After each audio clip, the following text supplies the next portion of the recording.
जी अस्सलाम वालेकुम, क्या हाल चाल है? ठीक ठाक है। हाँ जी बच्चे, आज हम जो है वो स्टार्ट करेंगे मॉड्यूल नंबर 4। और मॉड्यूल नंबर 4 में कंटेंट राइटिंग बेस्ड जो है वो सेल्फ राइटिंग जो है वो इसमें हम सीखेंगे कि आप जाती तौर पे जो है वो किस तरीके से बुक राइट कर सकते हैं एज आ ऑथर। कॉपी पेस्ट काम नहीं, एज आ ऑथर जो है वो किस तरीके से बुक राइट की जाती है। और जो बच्चे यूनिवर्सिटीज पढ़ रहे हैं या पढ़ चुके हैं उन्हें काफी हद तक इसका आइडिया होगा।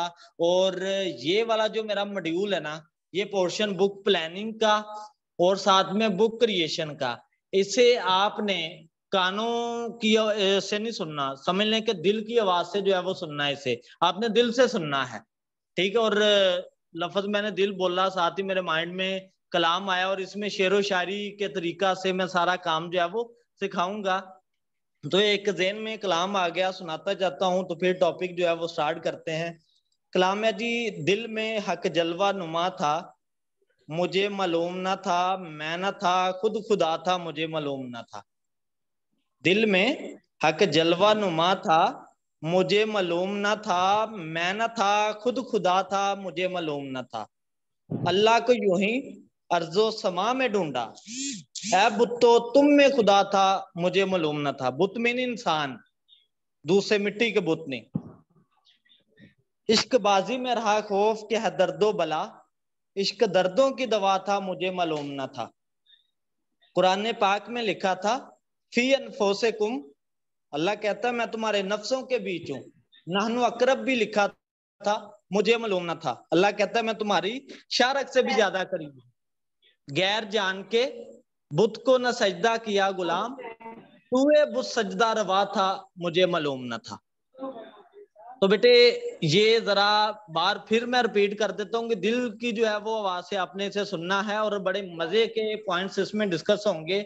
और इसी तरीके से अगर आप जाती तौर पे भी अपनी उम्र के किसी भी पहलू में बैठ, ठीक है, आप इसे जो है वो गाइड कर सकते हैं।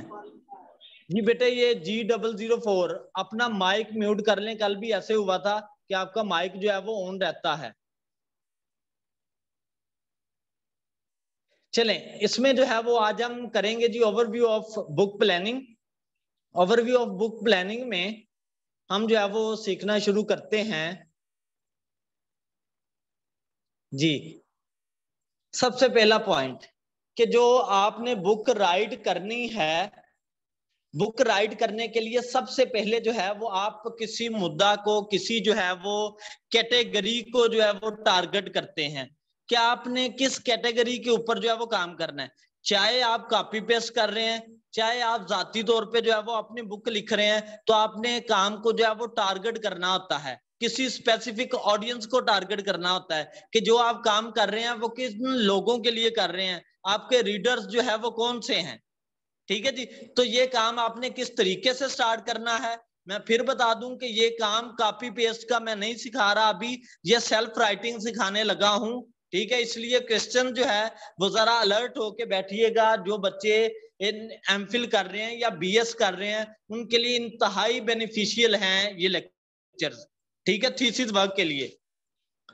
तो आप जो है वो किस पॉइंट के ऊपर जो है वो काम करना चाह रहे हैं, सबसे पहले तो उस पॉइंट को अपने माइंड में आप लोगों ने सेट करना होता है। ठीक है, जब आपने उसे डिसाइड कर लिया तो फिर मेन 3 पॉइंट्स हैं, 3 स्टेप्स है जिनकी मदद से आप अपने काम की जो है वो वजाहत कर सकते हैं। आप जिस टॉपिक के ऊपर, जिस नीच के ऊपर बुक लिखने जा रहे हैं उसकी जो है वो डिटेल बता सकते हैं। जैसे कि 3 स्टेप्स वो हैं कौन कौन से। सबसे पहला स्टेप है जी राइट यूर पिच। पिच का मतलब क्या है, एक तो फिजिक्स में भी पिच होती है ना, यानी कि एक वो जैसे नट वाला है कि इनिशियल पॉइंट से फाइनल पॉइंट तक जो सर्कुलेशन होती है उसे जो है वो अप डाउन ये जो काम चल रहा होता है इसे पिच का नाम दिया जाता है। या आप ऐसे कह लें कि एक लिफ्ट, ठीक है, फर्स्ट फ्लोर से जो है वो आखिरी जो फ्लोर होगा उधर तक जाती है, फिर उधर से फिर फर्स्ट फ्लोर तक जिधर बनी हुई है उसी पॉइंट के गिर्द उसने जो है वो गर्दिश करना है, तो वो उसकी क्या कहलाती है, पिच कहलाती है। ठीक है, अगर हम अपने काम के लिहाज से बात करें तो सिंपल मानो में आप देख लें, जैसे किसी मूवी का कोई ट्रेलर आता है ना, तो वो ट्रेलर बेसिकली क्या होता है, एक पिच होती है। ठीक है जी। अब वो पिच जो है वो अपने काम के रिलेटेड किस तरीके से आप राइट कर सकते हैं, ठीक है, उसे जो है वो हम नेक्स्ट सीखते हैं।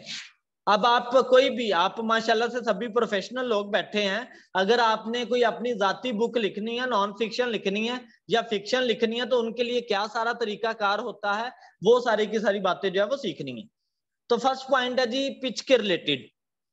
अब जो आपने पिच लिखनी है ना, वो एक तरह से 100 से 200 के बिटवीन जो है वो आप एक सेंटेंस में, पूरे पैराग्राफ में जो है वो राइट करके आप देते हैं। बेसिक टाइटल और एक पैराग्राफ के अंदर आप बात बताते हैं कि जो आप काम करने जा रहे हैं वो किस पर्पस के लिए कर रहे हैं, उसका क्या मकसद है काम करने का। अगर आप कर रहे हैं तो उससे आपकी ऑडियंस को क्या फायदा होगा, ठीक है, और वो कितने % यूनिक है, सही आया कि वो पहले हो चुका है, नहीं हो चुका। ये एक पैराग्राफ के अंदर जो है वो आपने सारी बातों का निचोड़ बताना होता है, वो बेसिकली आपकी पिच कहलाती है। ठीक है, आप जैसे ट्रेलर देखते हैं ना, तो उस पूरे ट्रेलर के अंदर आपकी पूरी मूवी के जो है वो पार्ट्स बीच में ऐड होते हैं। ठीक है जी, तो इसी तरीके से आपकी जो है वो पिच बनाई जाती है। जैसे कि मैंने सारी बातें जो है वो एज इट इज लिखी हैं। An indication of your book target market, यानी कि इस तरीके से ये वाज़ेह होता है पिच बनाने से क्या फायदा होगा आपको, आपकी टारगेट मार्केट का पता चलेगा कि आपने किन लोगों को जो है वो टारगेट किया है। उसके बाद वाज़ेह होता है कि आपका कंटेंट जो है वो कितना यूनिक है। ठीक है जी, उसके बाद थर्ड पॉइंट क्या है कि जो आपके रीडर्स हैं उनको आपका काम रीड करके क्या फायदा होता है। ऐसे तो कोई भी पर्सन बेवकूफ नहीं है जो कि जनाब ऐसे ही मुफ्त में किसी भी कंटेंट को उठा के पढ़ना शुरू कर दे या कुछ करना शुरू कर दे। इसलिए आपने अपने जो रीडर्स हैं उन्हें बताना होता है, जिनको आपने टारगेट किया है, कि उनको आपका काम पढ़ के क्या फायदा पहुंचेगा। ठीक है जी, ये सीन। उसके बाद नेक्स्ट है जी, मैं एक साइंटिस्ट हैं जी, जेम्स स्कॉट बेल, उनके जो है वो 2 फार्मूलाज हैं, उन्होंने बिल्कुल सिंपल अंदाज में जो है वो मेंशन किए हैं नॉन फिक्शन बुक को राइट करने के और फिक्शन बुक को राइट करने के। तो वो किस तरीके से जो है वो देखते पहले नॉन फिक्शन बुक को कैसे राइट किया जाता है, यानी कि उसकी पिच जो है वो हम किस तरीके से बना सकते हैं। बेटा जिधर क्वेश्चन होगा फौरी से आपने बोल पढ़ना है, आपके क्वेश्चन से आपका भी इल्म बढ़ेगा, मेरा भी इल्म बढ़ेगा। इसलिए क्वेश्चन मस्त ज्यादा से ज्यादा करें और इंटरेस्ट लेके इस काम को आपने जो है वो सीखना है। और मेरा मोस्ट फेवरेट ये वाला मॉड्यूल है, लेकिन इसमें क्वेश्चन आप लोग बहुत कम पूछते हो। फर्स्ट है जी सेंटेंस 1, ठीक है, ये तीनों सेंटेंस मिलके कंप्लीट जो है वो पिच क्रिएट होगी नॉन फिक्शन बुक की। फर्स्ट है जी most gripping question plus the specific answer, यानी कि आप जब पिच राइट करने लगेंगे तो आपने मेन क्वेश्चन राइट करना है कि जो बुक आप राइट करने लगे हैं उस बुक को राइट करने का मेन पर्पज क्या है, वो आप पर्पज लिखेंगे एज अ क्वेश्चन और नीचे जो है वो आप उसका आंसर लिख देंगे। ठीक है, कि ये इसका पर्पस था और ये इसका जो है वो सोल्यूशन है। ठीक होगी बात जी। उसके बाद आ जाएगा जी बुक का टाइटल, कि आपने अपनी बुक का जो है वो टाइटल क्या रखा है और लोग जो हैं वो इस बुक से क्या सीखेंगे। ठीक है, 1 से 2 लाइनों में आप ये बात वाज़ेह करेंगे। उसके बाद थर्ड पॉइंट है जी अबाउट द ऑथर। जो नॉन फिक्शन बुक लिखी जाती है उसकी पिच में भी जो है वो ऑथर के मुतल्लिक बात बताई जाती है, कि ऑथर से मुतल्लिक बात बताने से क्या मुराद है, कि ऑथर की क्वालिफिकेशन क्या है और वो किस फील्ड के रिलेटेड काम कर रहा है। ठीक है, ये सारी की सारी चीजें जो है वो मेंशन की जाती हैं। जैसे कि मैं कोई मैथ के रिलेटेड बुक लिख रहा हूँ या कंप्यूटर के रिलेटेड कोई बुक लिखना चाह रहा हूँ, तो मैं इस तरीके से उसकी जो है वो पिच क्रिएट करूंगा। आपने तो मेरे ख्याल से क्वेश्चन पूछना नहीं, मैं साथ ही क्वेश्चन भी आपकी तरफ से पूछता जाता हूं और उसका आंसर भी देता जाता हूं। इधर क्वेश्चन ये बनता है कि सर हमें क्या जरूरत पड़ेगी, हमें क्या फायदा होता है पिच बनाने का, अगर हम एज अ ऑथर भी काम कर रहे हैं तो हमें क्या फायदा मिलेगा पिच को क्रिएट करके। मेरे शहजादियों, हमें पिच को क्रिएट करने से फायदा ये पहुंचता है, जैसे ट्रेलर कोई भी जो है वो मूवी बनती है, उसका ट्रेलर बनता है, ट्रेलर क्यों पब्लिश किया जाता है, क्यों जो है वो लॉन्च करवाया जाता है, ताकि उनको पता चल सके कि उनकी मूवी जो है वो कितनी फेमस है, वो कितना कमा सकती है, लोग जो है वो उसके मुतालिक क्या राय रखते हैं, उसे क्या जो है वो डिटेल आपको पता चलना शुरू हो जाती है। यही पिच का जो है वो फायदा होता है। अब इसी पॉइंट को जो यूनिवर्सिटी वाले स्टूडेंट्स हैं, मोस्टली 5th 6th सेमेस्टर वाले भी 2 से 3 स्टूडेंट है, तो उनको भी मैं बता दूं कि नेक्स्ट आप लोगों ने थीसिस करना है, तब आपने जब थीसिस करना है तो आपका जो सुपरवाइजर होगा वो आपसे पूछेगा जी आप अपने काम के रिलेटेड जो आपका प्रोजेक्ट है उसके मुझे पिच दें, ठीक है, मुझे बताएं कि आप जो काम करना चाह रहे हैं 1 से 2 लाइनों में 3 लाइनों में मुझे बताएं, उसकी वजाहत करें, तो वो बेसिकली क्या कहलाएगी, आपकी एक पिच कहलाएगी।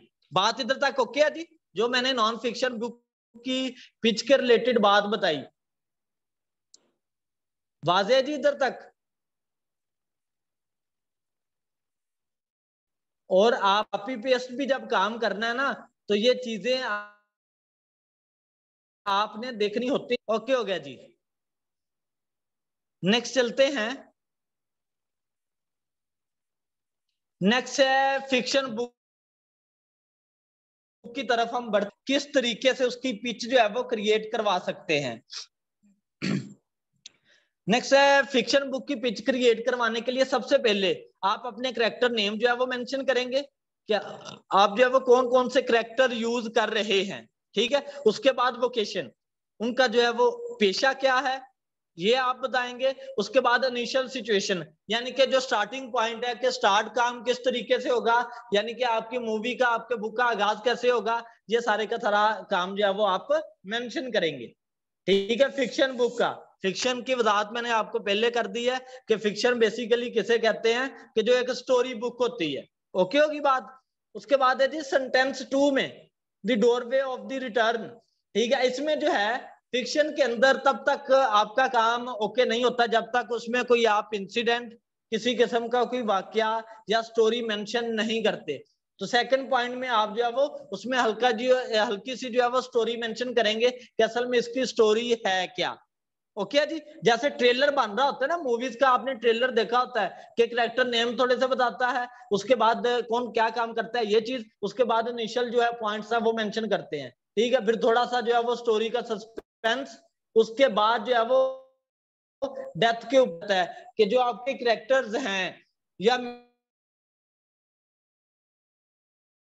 आया वो फिजिकल तरीके से या जनाबे वाला नेचुरल तरीके से, जिस तरीके से डेथ होगी वो आपने जो है वो मेंशन करना होता है। तो ये पॉइंट ऑफ व्यू है जी फिक्शन बुक की पिच को राइट करने का। ठीक होगी बात, इधर तक समझ लग गई जी? ओके जी इधर तक। उसके बाद जब आपकी पिच जो है आप राइट कर देंगे, और आप बुक्स के हवाले से अगर मैं बात करूं तो बुक्स की जो है वो पिच बेसिकली क्या होती है, आपने पिंटरेस्ट वेबसाइट देखी होगी, आप कोई भी गजल लिखते हैं, कोई भी स्टोरी देखते हैं, तो आपको पिंटरेस्ट के ऊपर जो है वो एक एक पेज की कोई भी स्टोरी, इंग्लिश है दूसरी है, उनकी स्टोरीज जो है वो मिलती जाती हैं। तो वो बेसिकली एज अ पिच जो है वो उधर मौजूद होती हैं, ताकि रीडर्स जो हैं वो उस काम को पढ़ सके और आपको बता सके कि भाई वो इस काम को रिक्वायर कर रहे हैं, ठीक है, इस चीज को पढ़ना चाह रहे हैं मजीद, ताकि जो है वो सारी A to Z आपको पता चल जाता है कि आपकी खामियां क्या हैं, गलतियां क्या हैं इसमें, तो उस लिहाज से जो है वो आप काम करते हो। ठीक है जी, ये तो फर्स्ट पॉइंट हो गया हमारा पिच के लिहाज से।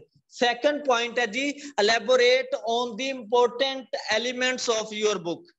अब पिच से नेक्स्ट बात बड़ी है, यानी कि पिच आपने लोगों के सामने रखी, उसके ऊपर जो है वो कमेंट्स आए, लोगों ने अपनी जो है वो राय दी, ठीक है। अब लोग जो है वो नेक्स्ट पूछ रहे हैं कि भाई हमें जो है वो नेक्स्ट बताएं कि हमें इससे जो है वो क्या इस्तेफादा होगा, ठीक है, हम इसे देखेंगे, ठीक है, या रीड करेंगे तो हमें जो है वो क्या फायदा होने वाला है। तो आप उससे नेक्स्ट जो है वो कुछ पॉइंट्स जो है वो बताएं, क्या क्या पॉइंट्स वो होने चाहिए, उसे जो है वो देखते हैं।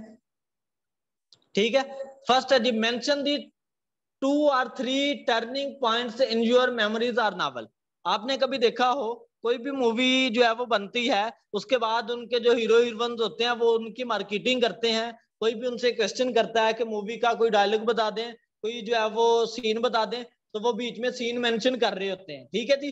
तो ये बेसिकली मार्केट करने के लिए, अपने काम को मजीद प्रमोट करने के लिए ये पॉइंट्स होते हैं, ठीक है। आप उन्हें जो है वो मजीद बताएं। उसके बाद है जी elaborate on benefits features or unique content, यानी कि आप अपने काम को मजीद जो है वो उसके फायदे बताएं और ये किस तरीके से यूनिक है जो आपने काम, अगर वो मूवी पहले आ चुकी है या वो बुक पहले लिखी जा चुकी है, ठीक है, जो काम आपके कंटेंट के रिलेटेड पहले हो चुका है आपने वो भी किया और आपने न्यू यूनिक कंटेंट साथ में क्या ऐड किया वो आप मेंशन करेंगे, वो उन्हें जो है वो बताएंगे कि मेरे काम के अंदर ये यूनिकनेस है। क्लियर है जी। उसके बाद है जी describe the outstanding platform you have in your target market, detail what makes you uniquely suited, बस ये पॉइंट्स हैं सिंपल से। उसके बाद नेक्स्ट जो है वो एलेबोरेट में ही कि आप सिंपल मानों में किसी भी जो बच्चे यूनिवर्सिटी पढ़े हैं उन्हें सिनॉप्सिस का जो है वो पता होगा कि जब आपका फाइनल जो टाइटल आप देते हैं, जो आपका सुपरवाइजर है उसे आप अपना काम दिखा देते हैं, तो फिर वो नेक्स्ट कहता है जी इसका सिनॉप्सिस जो है वो बना के मुझे दिखाओ। तो फिर सिनॉप्सिस में जो है वो मजीद डिटेल जो है वो बतानी होती है, थोड़ा सा मजीद जो है वो अपने काम को एलेबोरेट करके वजाहत करके जो है वो बताना होता है, वो बेसिकली जो है वो सिनॉप्सिस जो है वो आपका कहलाता है। ओके जी, पॉइंट 2 मैंने अभी तक आपको बताए, दोनों पॉइंट्स क्लियर हैं जी? ठीक है बच्चे। उसके बाद पॉइंट नंबर 3 की तरफ बढ़ते हैं। पॉइंट नंबर 3 क्या है जी? List the benefits you shall provide to readers. अब आपने बताना है कि जो आप काम कर रहे हैं उसमें आपके जो कारईन हैं, जो आपके पढ़ने वाले हैं, उन्हें जो है वो क्या फायदा होगा, उन्हें जो है वो क्या एडवांटेजेस पहुंचेंगे आपके काम को रीड करके, ठीक है जी। इसके बाद क्यों ये सारी चीजें, इधर क्वेश्चन ये भी आता है कि सर आप